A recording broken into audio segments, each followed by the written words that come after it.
Bismillahirrahmanirrahim. Assalamualaikum warahmatullahi wabarakatuh.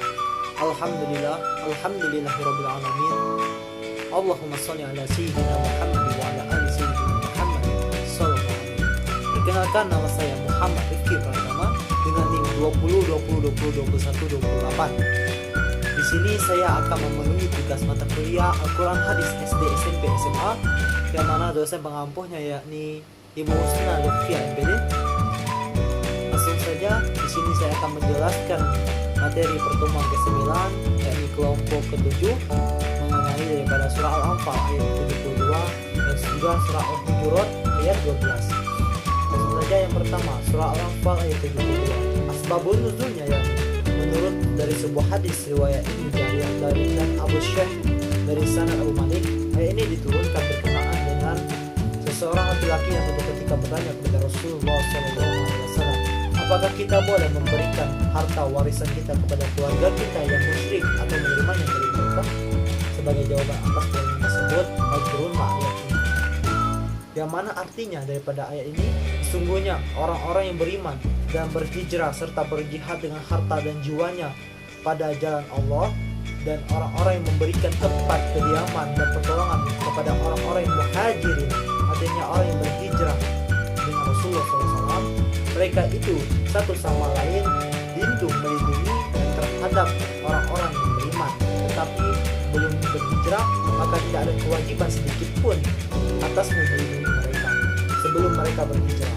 Akan tetapi jika mereka meminta pertolongan kepadamu dalam urusan pembelaan agama, maka kamu wajib memberikan pertolongan kecuali terhadap kaum yang telah ada perjanjian antara kamu dengan mereka, dan Allah Maha melihat apa yang kamu kerjakan. Adapun isi kandungan daripada ayat ini, surah ini, yang pertama, kaum muhajirin dan ansor telah memberikan teladan dan mujahadah nafs. Oleh karena itu, hubungan antara mereka di kota Madinah tidak bisa disamakan dengan masyarakat Islam lainnya. Yang kedua, hubungan antara sesama muslim di Madinah itu sangat erat, bahkan seperti satu keturunan, sehingga tidak lagi membedakan kewajiban dan haknya. Hubungan antara mereka dengan kaum muslim di Madinah hanya karena diikat atas dasar keimanan saja. Yang ketiga, kaum muhajirin mengalami penyiksaan, kekejaman, kekerasan yang dilakukan oleh kaum kafir, tapi mereka tetap sabar dalam iman. Yang keempat, kaum Ansor berjanji kepada Rasulullah SAW untuk bersama-sama berjuang serta bersedia untuk menolong baik dari harta, jiwa dan sebagainya demi keberhasilan perjuangan Islam. Yang terakhir, saling tolong menolong, saling melindungi serta hidup berdampingan antar kaum Ansor dan kaum Muhajirin. Yang kedua, yakni surah Al-Hujurat ayat 12, yakni asbabun nuzulnya, diriwayatkan oleh Ibnu Mundir yang bersumber dari Ibnu Juraij bahwa ayat ini turun berkenaan dengan Salman Al-Farisi yang bila selesai makan itu terus tidur dan berdengkur pada ngorok kalau bahasa kita. Pada waktu itu ada orang yang menggunjing perbuatannya, maka turunlah ayat ini yang melarang seseorang mengumpat dan menceritakan keaiban orang lain. Yang mana ayat ini artinya, hai orang-orang yang beriman, jauhilah kebanyakan prasangka atau berburuk sangka, kecurigaan, karena sebagian dari berburuk sangka itu dosa. Dan janganlah mencari-cari keburukan orang, dan janganlah menggunjing satu sama lain atau menceritakan keburukan orang lain itu di belakangnya, maka tidak diperbolehkan. Adakah seseorang di antara kamu yang suka memakan daging saudaranya yang sudah mati? Maka tentulah kamu merasa jijik kepadanya, dan bertakwalah kepada Allah, sesungguhnya Allah Maha penerima taubat dan Maha penyayang. Adapun isi kandungan daripada surah Al-Hujurat ayat 12 ini, yang pertama, orang-orang yang beriman haram hukumnya menggibah dan mencari-cari keburukan orang lain. Yang kedua, orang-orang yang berbuat gibah atau mencari keburukan orang lain serta senantiasa berburuk sangka, maka hukumnya tentu dosa. Yang ketiga, orang-orang yang senantiasa menggibah orang lain, perumpamaannya yang tidak lain seperti orang yang suka memakan daging saudaranya sendiri. Yang keempat, diwajibkannya orang-orang yang beriman itu untuk senantiasa bersikap husnuzon atau berprasangka buruk di segala bidang kehidupannya. Yang terakhir, Allah itu maha penerima taubat para hambanya yang mau berserah diri dan bertawakal kepadanya. Baik, di sini saya akan melanjutkan pertemuan ke-10 dari kelompok 8 mengenai surah Al-Isra ayat 32 dan juga surah An-Nur ayat kedua. Pertama, surah Al-Isra ayat kedua yang mana bunyinya Bismillahirrahmanirrahim wala taqrabuz zina innahu kana fahisha wa sa'a sabila illa syira'a, yang artinya janganlah engkau mendekati zina, sesungguhnya zina itu adalah perbuatan yang sangat keji dan suatu jalan yang buruk. Surah Al-Isra ayat 32. Di sini ada perbedaan mengenai apa sih itu zina. Salah satunya dalam mazhab Imam Asy-Syafi'i menjelaskan bahwa zina itu yakni bertemunya kemaluan laki-laki dan kemaluan perempuan. Dan adapun tafsir daripada ayat Al-Isra ayat 32 ini yakni dari Ibnu Katsir radhiyallahu an, semoga Allah beridainya, menjelaskan bahwa Allah melarang hamba-hambanya berbuat zina, begitu pula mendekatinya dan melakukan hal-hal yang mendorong dan menyebabkan terjadinya perzinaan. Kitab suci Al-Quran telah melarang hal ini, walaupun hanya mendekati perbuatan zina tersebut, agar kita senantiasa berhati-hati dan terus berantisipasi yang lebih besar, karena keinginan untuk berzina itu berasal dari dorongan hawa nafsu yang sangat kuat. Selanjutnya yakni surah An-Nur ayat 2 yang dimana artinya pezina perempuan dan pezina laki-laki deralah masing-masing dari keduanya 100 kali. Itu adalah hukumannya. Dan janganlah ada rasa belas kasihan kepada keduanya mencegah kamu untuk menjalankan agama ataupun hukum Allah.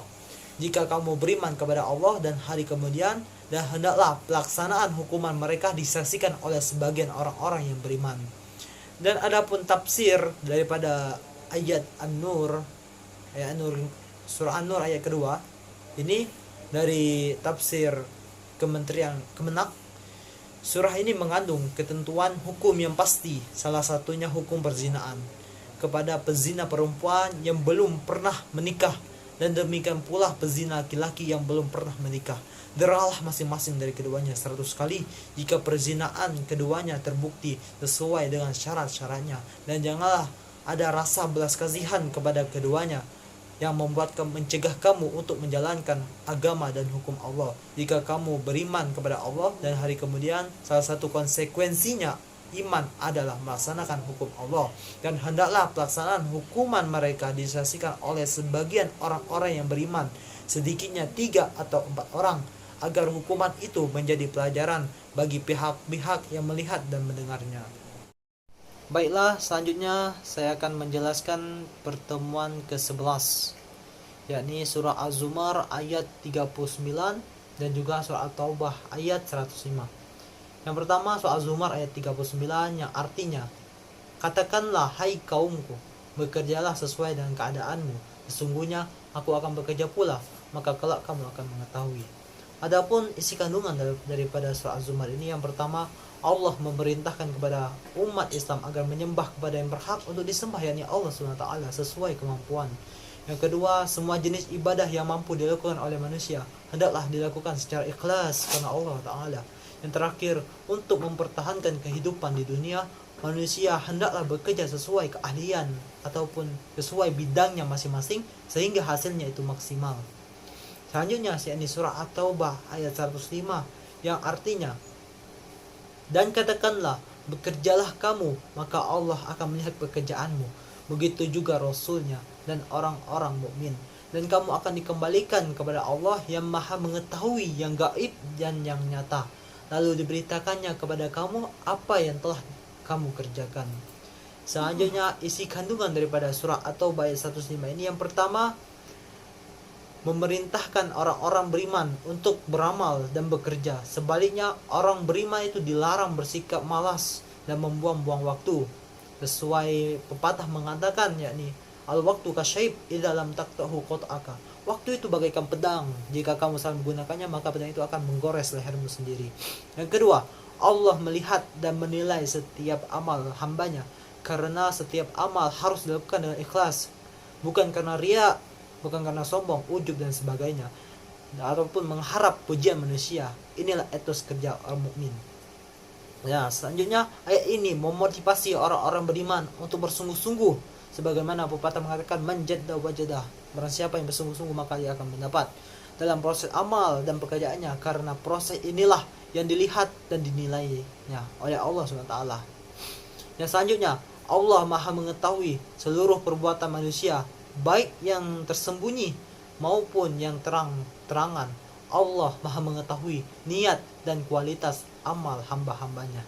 Yang terakhir, setiap manusia akan kembali kepada Allah dan mempertanggungjawabkan setiap amalnya. Baik, selanjutnya yakni materi ke-12, yakni surah Yunus, ayat 40 sampai 41, dan juga surah Al-Maidah ayat 32. Surah Yunus pertama saya akan menjelaskan surah Yunus ayat 40, yang artinya yakni di antara mereka ada orang-orang yang beriman kepada Al-Quran, dan di antaranya ada pula orang-orang yang tidak beriman kepadanya. Tuhanmu lebih mengetahui tentang orang-orang yang berbuat kerusakan. Selanjutnya surah Yunus ayat ke-41, yang artinya, jika mereka mendustakan kamu, maka katakanlah, bagiku pekerjaanku dan bagimu pekerjaanmu. Kamu berlepas diri terhadap apa yang aku kerjakan, dan aku pun berlepas diri terhadap apa yang kamu kerjakan. Adapun isi kandungan daripada kedua ayat ini, yang pertama, manusia itu ada dua golongan, yaitu golongan yang beriman kepada Al-Quran dan golongan yang tidak beriman kepada Al-Quran. Golongan orang yang beriman kepada Al-Quran tentunya dari golongan orang-orang yang beriman kepada Allah, dan golongan orang yang tidak beriman kepada Al-Quran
Baiklah, selanjutnya yakni pertemuan ke-13, yakni surah Al-Imran ayat 190, 191, dan juga surah Al-Imran ayat 199. Yang pertama surah Al-Imran ayat 190 yang artinya yakni sesungguhnya dalam penciptaan langit dan bumi silih bergantinya malam dan siang terdapatlah tanda-tanda kekuasaan Allah bagi orang-orang yang berakal. Selanjutnya surah Al-Imran ayat 191 yang artinya yaitu orang-orang yang mengingat Allah sambil berdiri atau duduk atau dalam keadaan berbaring dan mereka memikirkan tentang penciptaan langit dan bumi. Saya berkata, ya Tuhan kami, tiadalah Engkau menciptakan ini dengan sia-sia. Maha suci Engkau, maka peliharalah kami dari siksa neraka. Adapun kandungan daripada surah Al-Imran ayat 190-191, surah Al-Imran ayat 190 itu mengatakan bahwa penciptaan langit dan bumi beserta bergantian malam dan siang merupakan tanda-tanda kekuasaan Allah SWT. Tanda-tanda kekuasaan Allah SWT di alam semesta tersebut hanya disadari oleh ulul albab. Kemudian surah Al-Imran ayat 191 menegaskan bahwa ada dua ciri ulul albab, yaitu berzikir dan berfikir. Setiap ulul albab selalu mengingat Allah dalam semua kondisi, baik itu berbaring, tidur, atau segala macam. Dan ulul albab juga menggunakan akalnya untuk melakukan tafakkur dan memikirkan penciptaan alam semesta. Tafakkur yang benar akan mengantarkan pada simpulan bahwa Allah SWT menciptakan alam semesta dan segala sesuatu di dalamnya tidak ada yang sia-sia karena semua adalah benar dan semuanya bermanfaat. Tafakkur yang benar juga akan melahirkan kedekatan kepada Allah SWT, mengakui kelemahan makhluk dan juga mengakui kekuasaan Allah SWT, serta akan memanjatkan doa kepada Allah. Surah selanjutnya surah Al-Imran ayat 159 yang artinya maka berkat rahmat ataupun kasih sayang Allah, engkau Muhammad berlaku lemah lembut terhadap mereka. Sekiranya engkau bersikap keras dan berhati kasar, tentulah mereka menjauhkan diri dari sekitarmu. Karena itu maafkanlah mereka dan mohonkanlah ampunan untuk mereka dan bermusyawarahlah dengan mereka dalam urusan itu. Kemudian apabila engkau telah membulatkan tekad, maka bertawakallah kepada Allah. Sungguh Allah mencintai orang-orang yang bertawakal kepadanya. Selanjutnya yakni surah kandungan, surah Al-Imran 151-159, yakni yang pertama, Rasulullah memiliki sifat lemah lembut dan sifat itu disebabkan oleh rahmat Allah, kasih sayang Allah SWT kepada Nabi Muhammad. Yang kedua, manusia menyukai pribadi yang lemah lembut, sebaliknya membenci kata-kata yang kasar dan sikap keras hati. Yang ketiga, manusia akan menjauh dari orang yang suka berkata kasar dan hatinya keras. Selanjutnya, Rasulullah memiliki akhlak yang agung, di antaranya adalah pemaaf, suka bermusyawarah dan bertawakal. Allah Subhanahu wa taala memerintahkan hambanya agar memaafkan orang lain dan mengutamakan musyawarah dan mengambil keputusan. Selanjutnya, ketika musyawarah telah menghasilkan keputusan, maka harus dilaksanakan dengan dilandasi oleh tawakal kepada Allah atau memberserah diri kepada Allah Subhanahu wa taala. Yang terakhir, Allah Subhanahu wa taala mencintai orang-orang yang bertawakal kepadanya. Baiklah, selanjutnya yakni pertemuan ke-14, yakni surah Luqman ayat 13-14 dan juga surah Al-Hujurat ayat ke-10. Yang pertama surah Luqman ayat 13 dan 14, yang dimana isi kandungannya yakni Luqman merupakan salah satu nama yang diabadikan dalam Al-Quran sebagai nama surah. Keistimewaan Luqman dicerminkan sebagai sosok yang arif dalam mendidik anak. Luqman ayat 13-19 itu menyebutkan bahwa satu, nilai pendidikan dan sosial yang terkandung dalam surah Luqman ayat 12-19 meliputi sikap syukur ataupun bersyukur, pandai berterima kasih, pendidikan tauhid, berbakti pada orang tua, beramal soleh, beribadah, dan amal ma'ruf secara tekstual. Surah Luqman ayat 13 dan 14 ini memiliki dua poin yang diutamakan, yaitu perintah untuk mendidik akidah dan bagaimana memperlakukan kedua orang tua, terkhusus kepada seorang ibu yang telah berjasa selama mengandung ataupun menyapihnya selama 2 bulan 2 tahun. Selanjutnya yakni surah Al-Hujurat ayat 10.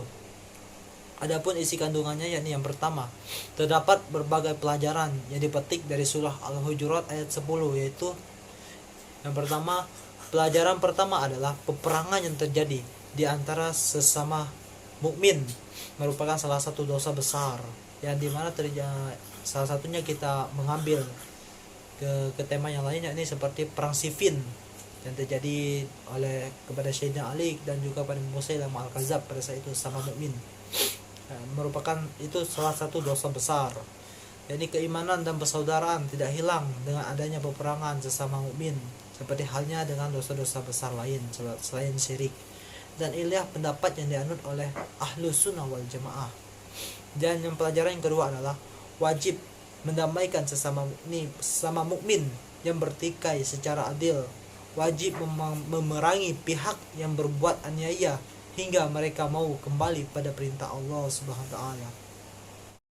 Baiklah, selanjutnya yakni pertemuan ke-15, yakni surah Al-Baqarah ayat 83 dan juga surah Al-Maidah ayat 48. Yang pertama, surah Al-Baqarah ayat 83 yang artinya, dan ingatlah ketika kami mengambil janji dari Bani Israel, yaitu janganlah kalian menyembah selain Allah ataupun mempersekutukan Allah, dan berbuat baiklah kepada ibu, bapak, kaum kerabat, anak-anak yatim, dan orang-orang miskin, serta ucapkanlah kata-kata yang baik kepada manusia, dirikanlah sholat dan tunaikanlah zakat. Kemudian kalian tidak memenuhi janji itu kecuali sebagian kecil dari kalian selalu berpaling.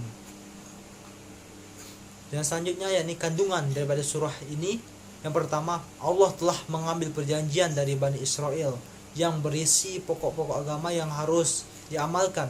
Bani Israel telah sepakat dengan perjanjian itu, namun kemudian melanggarnya. Yang kedua, kewajiban untuk menyembah Allah dan tidak menyekutukannya dengan sesuatu apapun. Yang ketiga, kewajiban berbuat ihsan kepada orang tua, kaum kerabat, anak-anak yatim, dan orang-orang miskin.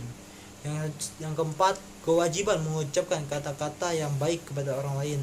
Yang kelima, kewajiban mendirikan sholat, kewajiban menunaikan zakat. Perintah-perintah dalam isi perjanjian ini juga berlaku bagi kaum muslimin sebagaimana ajaran Islam. Yang terakhir, melalui ayat ini Allah mengungkapkan sifat Bani Israel yang suka berkhianat dan melanggar perjanjian.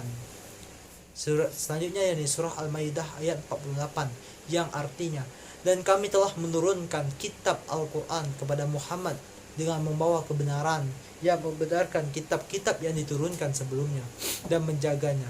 Maka putuskanlah perkara mereka menurut apa yang diturunkan Allah, dan janganlah engkau mengikuti keinginan mereka dengan meninggalkan kebenaran yang telah datang kepadamu. Untuk setiap umat di antara kamu kami berikan aturan dan jalan yang terang. Kalau Allah menghendaki, niscaya kamu dijadikannya satu umat saja, satu umat. Tetapi Allah hendak memuji kamu terhadap karunia-Nya atau pemberiannya kepada kamu, maka berlomba-lombalah berbuat kebaikan hanya kepada Allah kamu semua kembali, lalu diberitahukannya kepadamu terhadap apa yang dahulu kamu perselisihkan. Adapun surah Al-Maidah ini mempunyai kandungannya, yakni yang pertama, Al-Quran merupakan kitab yang benar dan tidak ada keraguan di dalamnya, membenarkan kitab-kitab sebelumnya sekaligus menjadi pembenaran atas kitab-kitab itu, sebab kitab-kitab sebelum Al-Quran sudah tidak otentik lagi karena diubah oleh manusia. Yang kedua, Al-Quran adalah pegangan hidup ataupun pedoman hidup dan harus menjadi pedoman dalam memutuskan segala sesuatu, meskipun setiap umat memiliki syariat dan hukum sendiri. Baiklah, mungkin hanya ini penjelasan daripada saya. Jika ada salah saya mohon maaf, karena innal insana makanil khata' wa nisyan. Sesungguhnya manusia itu tanpa salah dan lupa. Sekian daripada saya. Wassalamualaikum warahmatullahi wabarakatuh.